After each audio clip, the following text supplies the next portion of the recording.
And it's the same that you hear Western diplomats talk about their dedication to democracy promotion. Now, this has been studied. The best scholarly study of this, if you want to look at it, is by Thomas Carruthers, who incidentally is a neo-Reaganite. He's very much in favor of democracy promotion. He thinks it's a wonderful thing. He writes both from the inside.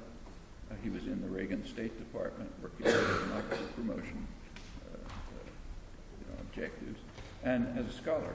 He's a careful scholar. He was head of the Carnegie Endowment on Law and Democracy or something, where he's writing these things. He wrote several books on the history of democracy promotion.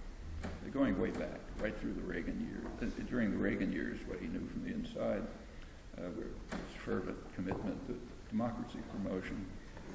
He points out that there was, in fact, progress towards democracy. This is about Latin America. There's progress towards democracy in Latin America, namely in the South, where the U.S. had very little influence. And he said the Reagan administration tried to prevent it, but they couldn't, and nevertheless there was progress for democracy.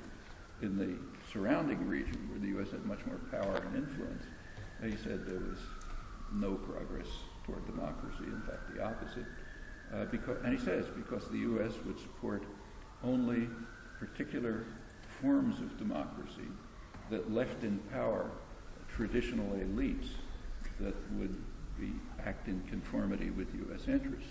So that's kind of a paradox about the Reagan administration. But then he extends it. He said the paradox extends to all administrations. He said in every administration, the United States supports democracy if and only if it conforms to strategic and economic objectives. And he says all leaders are somehow schizophrenic.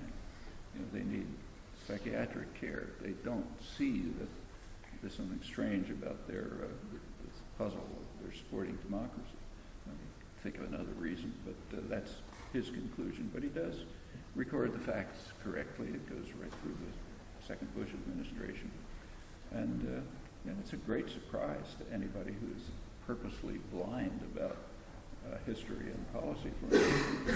It's one of those puzzles, like the fading away of the indigenous population when we came to save and Christianize them.